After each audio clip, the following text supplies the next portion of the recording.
የመምህሩ የዝሙት መንፈስ አለብሽ፣ የአባትሽም እንደዚሁ የቡዳ መንፈስ ብሎ ያደረጉት አለ። እና ደግሞ ጸሎት ከጀመርኩኝ በኋላ አሁን ሪሰንት ያየሁት ለውጥ ነው።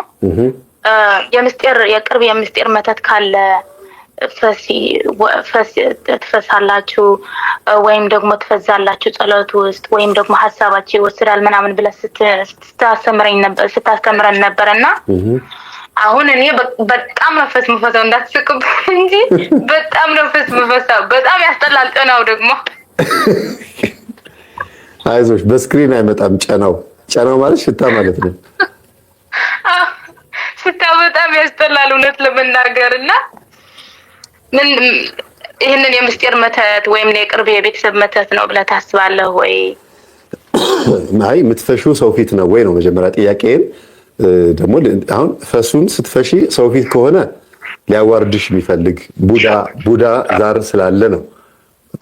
ሌላም ደግሞ መተት ሰዎች አዝርጥ ብለው ሂድና እንደዚህ አድርጋት ሰው ፊት አስፈሳት አዋርዳት ተብሎ ሚላክ መንፈስ ከሆነ ሰው ፊት ያስፈሳሻልና የት ነው አንቺ ስትተኝ ነው ወይ ስትበይ ነው ወይ ቤተክርስቲያን ጸሎት ክፍል እንዴት ነው የሚመጣው ነው?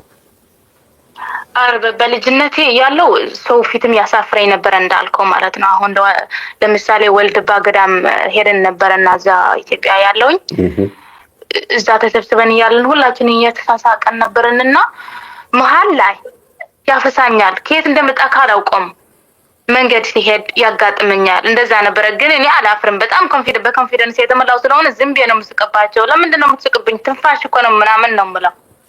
እና በሴት አልተለመደም። በእርግጥ በኢትዮጵያ በኤርትራም ሆነ በኢትዮጵያ በሴት እናንተ ጠራጤ ነው የምትሉት አይደል? አዎ ጠራጤ ፈሳም ማለት ነው ጠራጤ። እና ምንድነው በሴት ብዙ ጊዜ አልተለመደም። በወንድ ነው ያው ማለት ህግ ነው ሳይሆን ያው ሴት ልጅ ላይ እንትን እፍረት የሚባል ነገር ስላለ እንደ ባለጌ ነው የምትቆጠረው ሴት ልጅ ስትፈሳና። አሁንም ደግሜ እጠይቅሻለሁ እንትን ድምጽ የሌለው ፈስ በጣም ይሸታል ይባላልና የትኛውን ነው እንትን የምትይው? ድምጽ ይሰማል ወይ? ሰዎች ሲሸታቸው ነው የሚስቁብሽ ወይስ ድምጹን ሰምተው ነው የሚስቁብሽ? ድምጽ ይሰማል መንበር።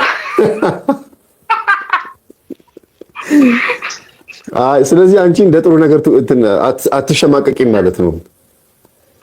እሸማቀቃለሁ፣ ግን ሰዎቹ እንደዛ ከተሸማቀቁ በእነሱ ፊት ስለማያገኙ ኮንፊደንስ እንዳይጠፍብኝ ብዬ ደግሞ ለምንድን ነው የምሸማቀቀው? እግዚአብሔር የተፈጠረብኝ መተንፈሻ አይደለም እንደ ምናምን ብዬ ድርቅ እላለሁኝ።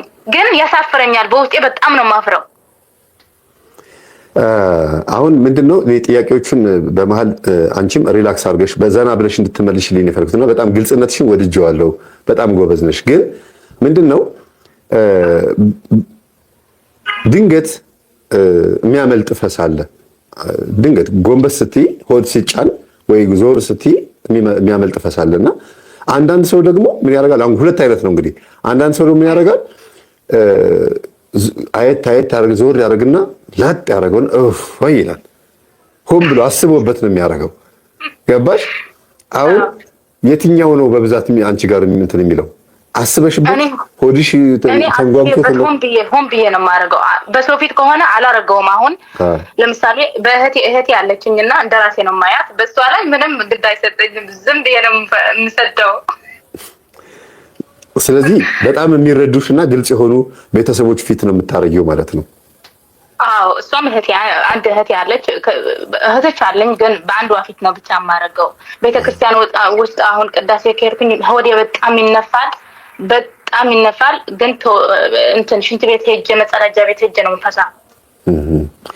አሁን እነዚህ ነገሮች የሚጠቅሙት ለመሰሽ እንደዚህ መወያየታችን የሚጠቅመው መንፈሱ በትክክል የትኛው ፓርት ላይ ነው እያጠቃሽ ያለው የሚለውን ለማወቅ ነውና እንደ ቀልድ አይተሽዋል። ብዙ ጊዜ አሳፋሪ የሚባሉ ነገሮችን በምንወዳቸው ሰዎች ፊት እንላመደውና ከዛ የሆነ ቦታ ላይ ግን እንደዛው መስሎ ነው ያመልጠናል።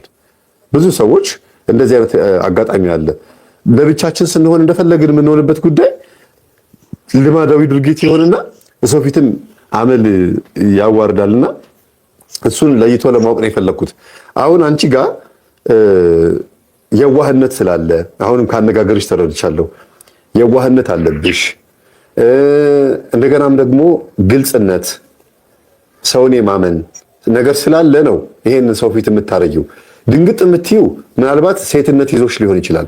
ግን ምናልባት ይሄንን ነገር በልምምድ ማስወገድ ትችያለሽ። መንፈሱ ነው ብዬ አላስብም። መንፈሱ ቢሆን ኖሮ ሰው ፊት የሚያዋርድሽ ነበረ። የተለያዩ ቦታዎች ላይ አያቆምም። ሌላው በአመጋገብ ምክንያት ድፍን እንቁላል ማነው የተቀቀለ እንቁላል መብላት፣ አተር ክክ መብላት፣ ሌሎችም ፈስ ሊያመጡ የሚችሉ አመጋገብ መጠጥም አሉ። አንዳንድ ጊዜ አዘውትሮ ከአትክልቶች ውስጥ አሁን አናናስ አዘውትሮ የሚበላ ሰው ፈስ ያስቸግረዋል ይባላል። ሌሎችም አሉ። እዚህ ውስጥ መግባት አልፈልግም። ግን አመጋገብሽንም አስተካኪ፣ አዋዋልሽንም አቀማመጥሽን አስተካኪ፣ አለባበስሽን አስተካኪ። እሱ ነገር አገሽ ይሄ ነገር የሚቆም ከሆነ በሁሉ ነገር የሚቆም ከሆነ ከአንቺ የላይፍ ስታይል ጉዳይ ነው የመጣው ችግር ነው የመጣው ማለት ነው።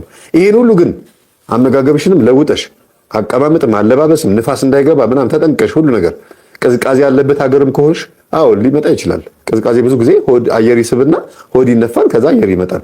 ግን ከዚህ ሁሉ በኋላ ግን እንደገና አሁንም እንትን የሚል ከሆነ ልማዳዊ ድርጊት አለ አንቺ ጋር። ማንኛውም ሰው ጋር ጋዝ አለ ይወጣል። ግን አንቺ ጋር ያለው ችግሩ ምንድነው? በቃ አይ ችግር እህቴ ነች እንደኔ ነው ማያት ምናምን ብለሽ ዝም ብለሽ ነገሩን ቀለል ታረጊዋለሽ። ነገ ጸብ ሲመጣ ነገ መጣላት ሲመጣ ሰው ፊት ትጎዳኛለች አትጎዳኝም፣ ብትሰድበኝስ ብትንቀኝስ ወሳኝ የሆነ ቁም ነገር የሆነ ጉዳይ ላይ እህቴን ላታምነኝ ትችላለች ብለሽ ማሰብ አለብሽ። ባልሽም ቢሆን አባትም ወንድምም የምትቀርቢያቸው ሰዎች ፊት ስትፈሺ የመናቅ ነገር ይመጣል፣ በአንቺ ላይ እምነት የመጣል ነገር ይመጣል። ብዙ ጊዜ ሰው በእንደዚህ አይነት ነገር ይናቃል። ለምሳሌ ጨብርር ያለ ፀጉር ያላቸው ሰዎች ግን ሙያ ሊኖራቸው ይችላል። ሹፌር ሊሆኑ ይችላሉ፣ ባንክ ሊሰሩ ይችላሉ። የሆነ ነገር ጥሩ ሙያ ኖሯቸው ግን ፀጉራቸው በመንጨብረሩ ምክንያት ብቻ እንዳታላይና እንዳጭበርባሪ ሊታዩ ይችላሉ። በስራ ላይ እምነት አይጣልባቸውም። ለምሳሌ ስራ ፈልግልኝ ይሉኛል እኔን አንዳንድ ሰዎች። አሁን አንተ ብትቀጠር ቢሮ ውስጥ የሆነ ቦታ ብትቀጠር በዚህ ፀጉርህ በዚህ አለባበስህ እንዴት ነው ሰዎች የሚቀጥሩህ? መጀመሪያ አለባበስህን አስተካክል፣ ከዛ በኋላ ነው እምነት የሚጣልብህ ብዬ እላቸዋለሁ። እሺ ይላሉ። የማይሰሙ ከሆነ ደግሞ አልፈልግም ብለው ይሄዳሉ። አንቺም ይሄን ነገር አስተካክለሽ በልምምድ እንደመጣብሽ ሁሉ በልምምድ አስተካክለሽ ሂጂና የማይቆም ከሆነ ግን ይሄንን በስግደት ነው የምታስወግጂው። መንፈስ ነው ማለት ነው። ገባሽ አይደለ? ምናልባት በልምምድ በሂደት ያመጣሽው ነገር እንዳይሆን ነው። ሊሆን ይችላል። በቃ በፍጹም ሰው ፊት አሳፋሪ የሚባሉ ነገሮችን አታርጊ። እርቃን መታየት፣ ጓደኛ ፊት፣ እህት ፊት ራቁት መሆን፣ ፎቶ መነሳት፣ መጫወት፣ አሳፋሪ ቃላቶችን መነጋገር ምናምን አያስፈልግም። አውቃታለሁ፣ ታውቀኛለች፣ እንግባባለን ምናምን ብሎ ማውራት ጥሩ አይደለም። ለምን ሰው ሁልጊዜ አንድ አይደለም፣ ፍሌክሲብል ነው፣ ይለዋወጣል፣ ይገለባበጣል። እና ያንን አንቺ ግልጽ የሆንሽበት ነገር እንደ ማጥቂያ ይጠቀሙበታል። አንቺን ነገር ሊያጠቁበት ይችላሉ፣ ማስረጃ አድርገው ሊይዙት ይችላሉ።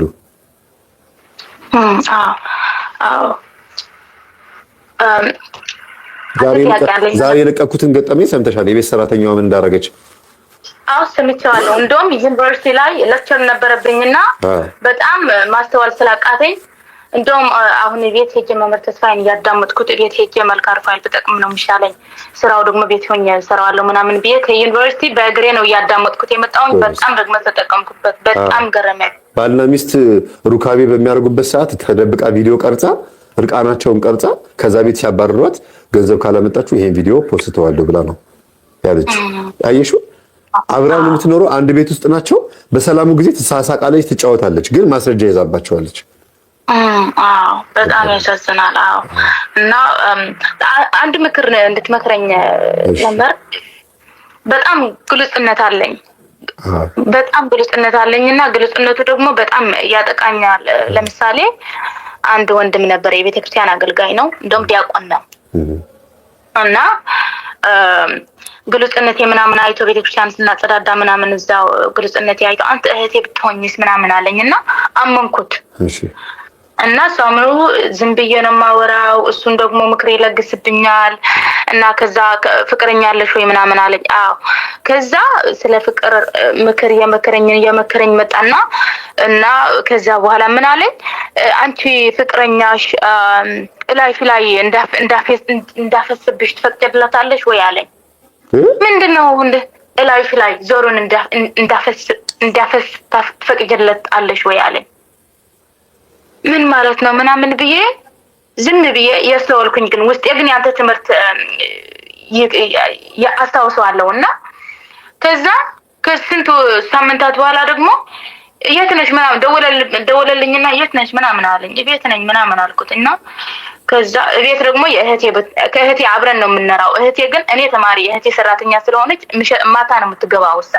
እና መጣ ወደ ቤት። እና ሲመጣ አሁን የመጣውበት አላማ ከፍቅረኛሽ ወይም ደግሞ ከባልሽ እንዴት ብለሽ መተኛት እንዳለብሽ ላሳይሽ ነው ምናምን አለኝ። እኔ ደግሞ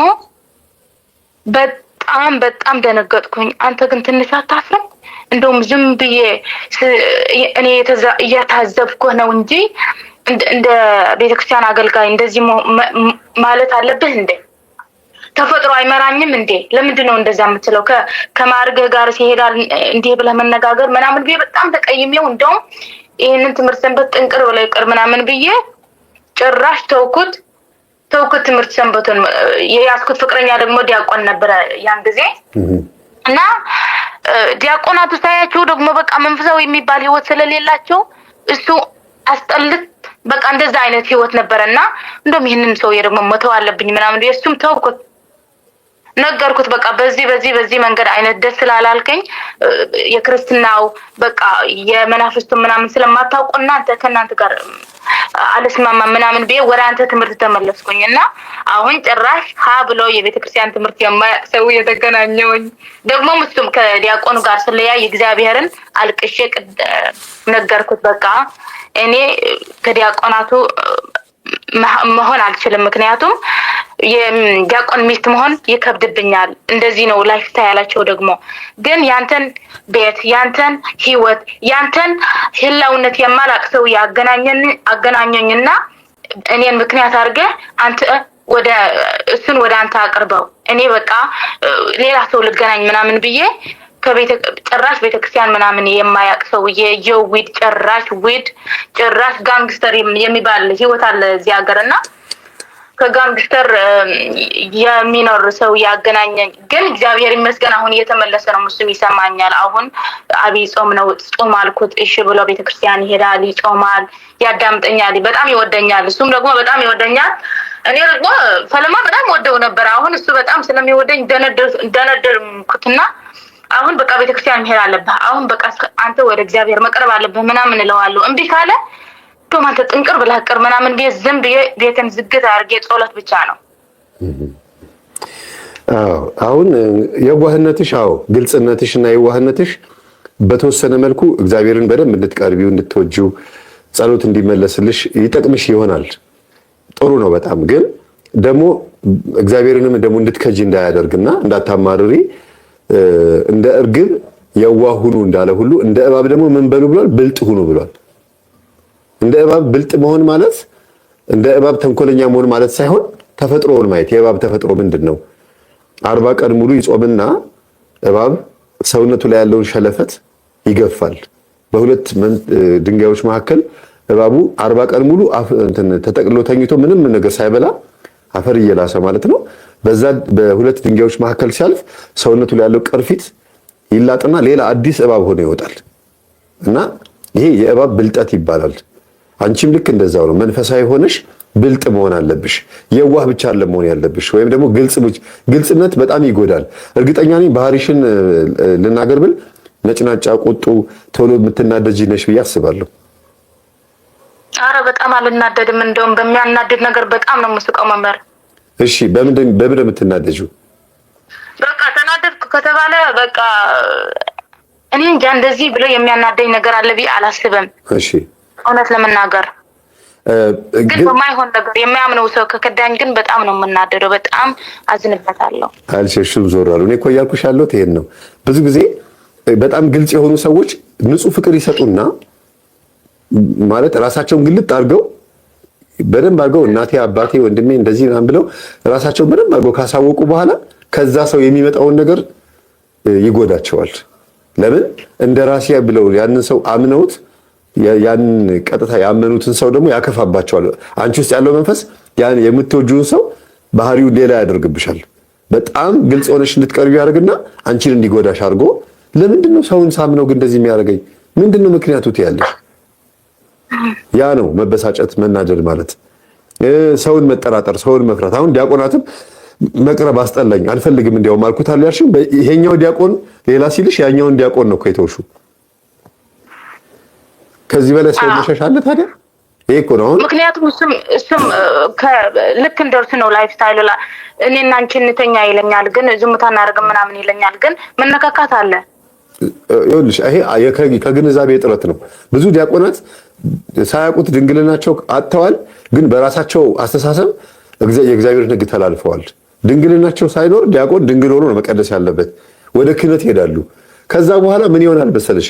ክህነታቸው ልክ በቀደም ትንቢተ ሆሴዕ ላይ እንደተናገርኩት አንተ ካህን ስላልሆንከኝ እኔም ደግሞ ልጆችህን እተዋቸዋለሁ፣ እረሳቸዋለሁ፣ ልጆቼን ረስተሃልና ይላል።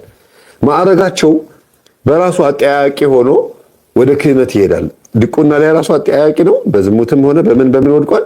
እንደገና ወደ ክህነት ይሄዳሉ። ክህነት ላይም ደግሞ ሲቀድሱ ሲያቆርቡ ምን ሲሉ አፋቸው ፍሬ አያፈራም፣ እጃቸው ፍሬ አያፈራም፣ ህይወታቸው ክርስትና ህይወታቸው ፍሬ አያፈራም። ለምን?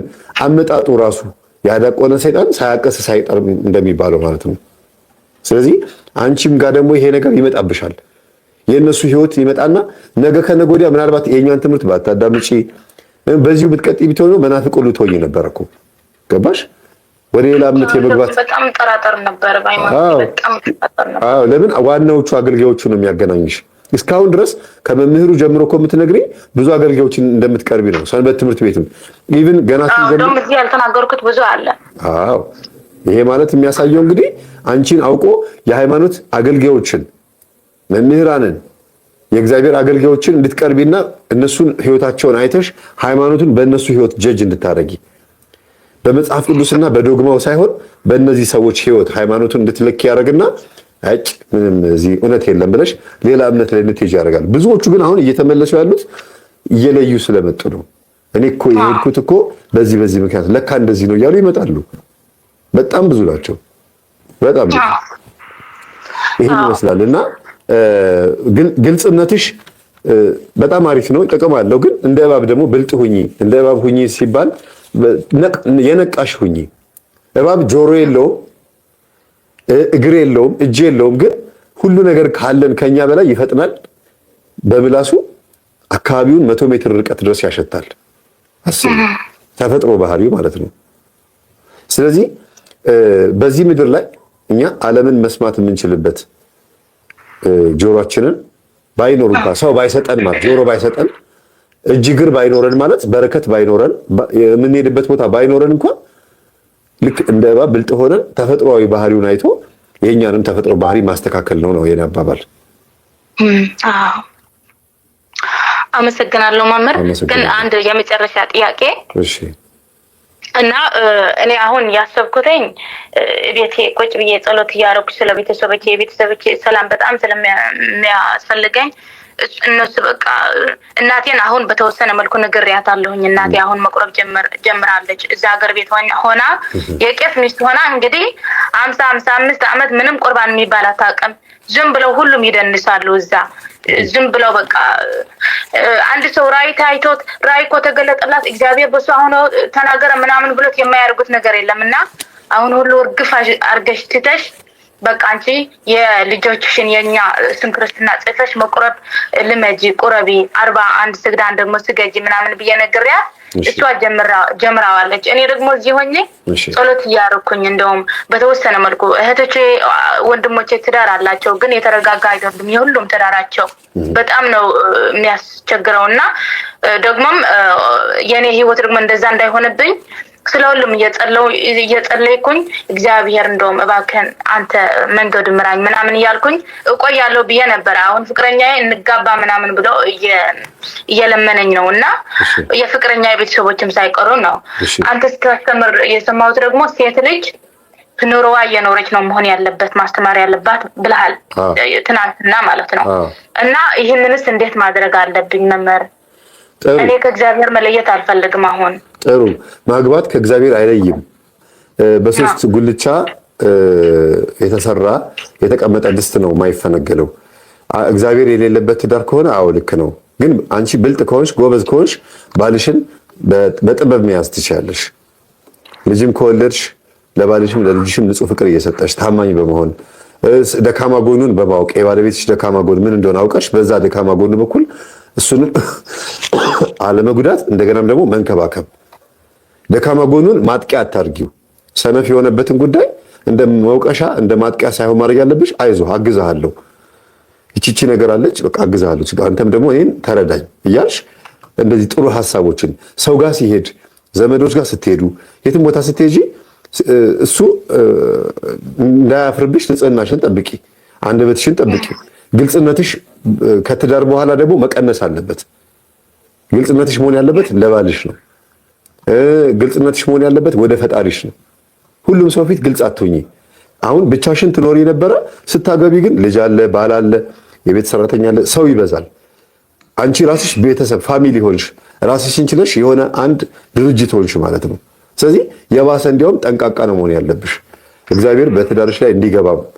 ሌላው ደግሞ ባለፈው ትናንት እንደተናገርኩት የአንቺ ቤተሰቦች ፊት እና የእሱ ቤተሰቦች ፊት ባልሽን ማክበር፣ አለማዋረድ፣ አለመሳደብ፣ አለመገላመጥ፣ አለማኩረፍ፣ ለባልሽ ተገቢ ክብር መስጠት። ከዚህ ውጪ አንቺ ይህን ካደረግሽው እሱ እግርሽ ስር ነው ያለው፣ ይገዛል፣ የምትይውን በሙሉ ይሰማል። እንዲያውም አስተዋይ እንደሆንሽ እያወቀ ሲመጣ ልብስ ስጦታ እየገዛ እንኳን ቢያመጣ ለምን ወጪ ታወጣለህ አያስፈልግም ስትዩ ነው የበለጠ እንዲያውም እያከበረሽ የሚመጣው። ይሄን አርግልኝ፣ ይሄን ግዛልኝ።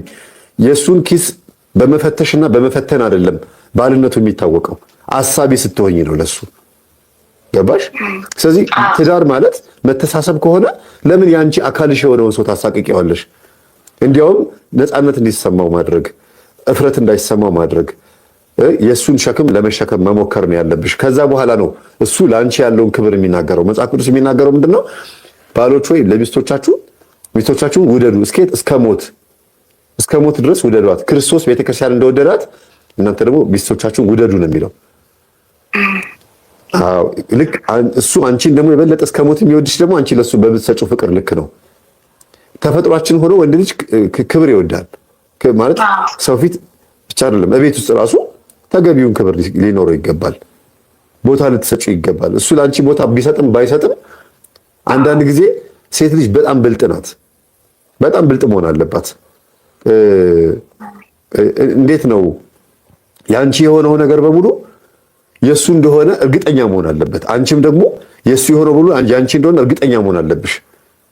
ስትጠራጠሪው ስልኩ ላይ እንኳን ስተት ብታገኚ ቺት አድርጎም እንኳን ቢሆን አንቺም ይሄ ነገር ቢኖርብሽ እንኳን ግልጽነትሽን ተጠቅመሽ አይደለም ይቅርታ ማለት ያለብሽ። ለምን ነገ ያቃቅራል። ሁሉ ነገር አይነገርም። ትዳር ላይ እንዲያውም የሚጎዳሽ ግልጽነት ነው። ለፍቅረኛ ለባል ይሄን አሳልፌ የነበረ እንደዚህ አይነት ጓደኛ ነበረኝ እንዲህ ስለው እንደዚህ ያለኝ አይባልም። እሱ እንደዛ ካለስ ይበል አትበል ነው ማለት ያለ። አይቶ ይቅርብን፣ ያለፈ ህይወታችን እኮ መነጋገር የለብንም ነው የሚባለው። መጥፎ ነው። የሆነች ስንቃር ትሆናለች። በኋላ ደግሞ ልክ በምትጣሉበት መቼም ትጣላላችሁ ብዬ ቀን እያቀልኩላችሁ ሳይሆን ትዳር ላይ ግጭት ያለ ነው። አንድ እግር ሁለት ይጋጫል አይደለም እንዴ? በዛ ሰዓት አንቺ እኮ እንደዚህ አድርገሻል እኮ አመለኛ ነሽ ሊል ይችላል። እሱም ደግሞ አንቺ ሲናገርሽ ነው እንዴ ባለፈው ነግረኸኝ እኮ ብለሽ የሆነ ነገር ውስጥ ትገቢያለሽ። ሁል ጊዜ ልብሽ አያርፍም። ገባሽ? ስታገኙ አፍቅረሽው ስለሆነ ግንባሩ ላይ ስንት ፍቅረኛ እንደነበሩት አላየሽም። ስትወጁ ገና ስትተዋወቁ የት ህይወት እንደነበረ የት ሀገር እንደነበረ ምን አይነት ህይወት እንዳሳለፈ አላነበብሽም። ለምን ከተጋባችሁ በኋላ ያለፈ ህይወቱን አውቀሽ በዛ ትጎጃለሽ? አያስፈልግም። እንዳፈቀርሽው ስትወጁ እንዳየሽው ነው በዛው መቀጠል ያለበት። ለሚስት ወይም ለባል ሁሉ ነገር አይነገርም። የሚደበቅ ነገር አለ። ለእናትም ለአባትም ለሁሉም ለራስ አይደለም ለሰው ለራስሽ እንኳን ሁሉ ነገር አትንገሪ። መርሳት ያለብሽን ነገር እየረሳሽ ነው መሄድ ያለብሽ። መያዝ ያለብሽ ብቻ። ሁሉ ነገር ተግበስብሶ እንደ ቲክቶክ ቪዲዮ የመጣውን በሙሉ መቀበል የለም። ቲክቶክ ስትነኪው ወደ ላይ ስታረጊው ቀጥሎ የሚመጣው ቪዲዮ አታውቂው። ወደ ላይ ስክሮል ስታረጊው ከስር ያለው የሃይማኖት ሰባኪውን የሙስሊም ሰባኪውን የፖለቲካውን አታውቂው። ልክ እንደዛ መሆን የለበትም። አፍሽ ላይ የመጣው በሙሉ ባልሽ ፊት መውጣት የለበትም። መርጠሽ ነው ማውራት፣ መርጠሽ መስማት። ጭቅጭቅ በሚኖርበት ሰዓት ቁጭ ብሎ መፋጠጥ አያስፈልግም። ተነስቶ ወደ ውስጥ መግባት። አኩራፊ መሆን አንዳንዴ ይጠቅማል። ተቀያሚ መሆን አይደለም አኩራፊ መሆን። የተቀየመ ሰው ይፋታል፣ ያኮረፈ ግን ይታረቃል። ጸብን የሚያበርደው መንገድ ሲሄዱ ምንድን ነው የሚባለው? ምግብን የሚጨርሰው መጎራረስ፣ ነገርን የሚያባብሰው መመላለስ ይባላል። እሱ ሆቶ ነው በጣም ኃይለኛ፣ በጣም በቃ ግሎ ሲያናግርሽ ምን ነው ማድረግ ያለብሽ አንቺ? በጣም ይቅርታ ብለሽ ጥፋተኛ እንኳን ቢሆን ይቅርታ በቃ እንቶ ይሄን።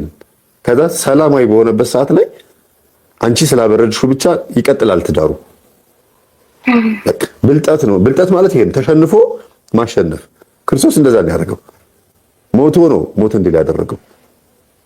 ገባሽ? ስለዚህ በቃ ዝቅ ብሎ ወደ መቃብር መግባት ያስፈልጋል። ክርስቶስ መቃብር ውስጥ ካልገባ ሞትን አላገኘውም ብሎ አይደለም። ሰው የሆነውን ግን ሆነ። ከዛ በኋላ ግን ሰው የማይሆነውን ደግሞ አደረገ። ሰው ሞትን ድል አድርጎ መነሳት አልቻለም ነበረ፣ እሱ ድል አደረገው። እኛ የምናመልከው እሱን ነው። እስከ መቃብር ድረስ ስትገቢ ትቻለሽ፣ ጨለማ ውስጥ ልትገቢ ትቻለሽ። ግን በክርስቶስ ደግሞ በትንሳኤው በኩር በሆነው አንቺም እንደዛ ትሆኛለሽ። ተዋርደሽ አትቀሪም፣ ዝቅ ብለሽ አትቀሪም፣ ይቅርታ ብለሽ አትቀሪም። ይቅርታ ትባያለሽ አንቺም። ግልጽ ነው አይደለ? አዎ። ስለዚህ ቀን ጠብቂ፣ ተራሽን ጠብቂ። ዛሬ እንደዚህ ቢሆን ነገ እንደዚህ አይደለም ነው የሚባለው። ሁሉ ነገር በጊዜው እውነት ይሆናል። ይሄ ነው። አመሰግናለሁ። ሰዓት ሄዶብናል። በጣም ነው የማመሰግነው መምህር። በጣም አመሰግናለሁ። እግዚአብሔር እድሜና ጤና ይስጥ። አሜን። አመሰግናለሁ።